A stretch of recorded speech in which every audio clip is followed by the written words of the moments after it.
He kōrero matua mō Ngāti Whātua Ōrākei puka tuatahi, nā Taiaha Hawke, rāua ko Tamsin. I tētahi wā o ōna mata no atu rā, kei ngā tini motu o Aotearoa nei, no mua atu i ngā whare Pākehā, ngā motoka, ngā huarahi kirikiri, ngā wakarererangi, ngā tāone nui, me ngā momo parahanga o te ao mahoa nei, i tū ai he nehe nui rawa atu ki konei, he tā moata, he mato mārika te takoto. He nohanga ngā rākau Māori, mā ngā kāhui manu motu hake me te iwi. Ko rātau tonu te hunga take o te whenua nei, i whakanohoia rātau hei iwi take nei i ngā kāinga taurikura. He nui ngā kōrero ātāhua mō tēnā pito o ngā motu o Aotearoa nei. He nui ngā pūrākau me ngā pakiwaitara a te Māori, a te Pākehā, me te iwi manane anō hoki. Me mōhio me mārama tātou i enei kōrero katoa. No konā, ka mōhio ko wai tātou, ā, ka whakatangata ai tātou i a tātou. He kōrero tēnei mo te taone nui o akarana, ko tōna ingoa tūturu, ko tāmaki nui. He whenua haumako he moana ngāruru tō te rohe o tāmaki. Arā, te kōrero o ngā tūpuna, ko te pai me te whairawa o tāmaki. He kupu whakarite ki ngā iwi o te motu, ko tāmaki here ngā waka. He whenua parekura a tāmaki.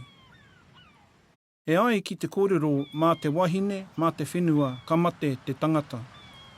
He nui ngā tau ka hī a Ngāti Whātua Ōrākei i ngā wai kōreko o te Waitematā me te Manukau. I mahi anō hoki rātau i ngā whenua o ne mata me ngā puia koeko hei takiwā whakapuāwai i roto i ngā rautau.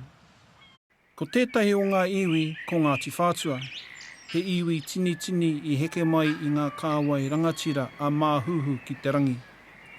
I tau tēnei o ngā waka ki kawerua i hokianga ki te tonga, ki te motu o tā poroporo i te kaipara, ki pautō me te whanga o ōruru me ētahi atu wāhi i te tokerau i ngā rautau ki muri.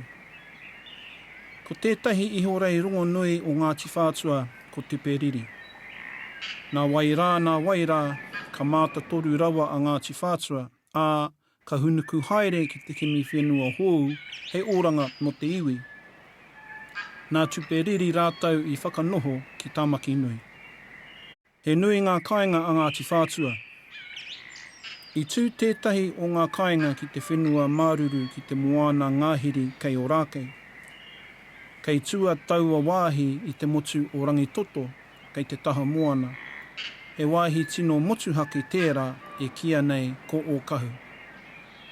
I te tainga mai o te Pākehā ki Aotearoa nei, i mauria mai a rātau ake tikanga aha kua rōke ngā tikanga a te Māori e toko ana ki konei. I te tūtakenga o ngā ao e rua, he tino rereke te nohonga. Ko ētahi o ngā rerekētanga he pai, ko ētahi atu kāre i te pai. He ngā kaunui ētahi Pākehā ki ngā tikanga Māori, he ngā kauhara tā ētahi atu. I roto i ngā tau ono te kau, kei raro a Ngāti Whātua Ōrākei e putu ana, nā ngā mate Pākehā, me ngā pū ngutu pārera. Nā reira, he ua rawa atu mā rātau ki te pupuri tonu, ki ngā whenua i tukua iho mai e ngā tūpuna. Ko tuperiri te tūpuna o te kāwau, he kāhu kōrako no Ngāti Whātua. I te tau ko 1840, nāna i waitohu te tiriti o Waitangi ki Manukau. Nōna anō te whakaaro, mā te whakaoati a kuini Wikitoria e tohutohu, e ārehi ona uri i runga i te tika me te puno. I tūmanako hoki a te kāwau, mā te kawenata tapu rā e pai here te karauna me Ngāti Whātua i roto i te whakaaro kotahi. Oti rā, ko tēnā pohe he tēnā. He tangata matakite a titahi, nāna i poropiti i te tainga mai a te Pākehā me te hanganga o tētahi ao huri. Nā wairā i aro atu a te kāwau ki tō titahi poropiti, hei tiaki i ngā motu haketanga o tana iwi, katahi. Ka rua, kia āraia atu ngā tauā o tēnā iwi o tēnā iwi, ka kō hai i ngā whenua taurikura o Tamaki Nui. Nā hopihana i tapa tēnei whenua ko Auckland. Koia rā te ingoa o tōna manu taupunga i Ingarangi.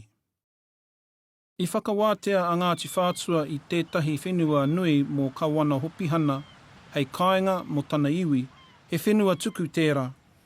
Nā hopihana i tuku koha ki a Ngāti Whātua, aha koa ko tōna iti. Kātahi, ka hokona atu taua whenua e hopihana ki ngā iwi manene. He nui rawa atu te utu i tā te koha i hoatu ki a Ngāti Whātua.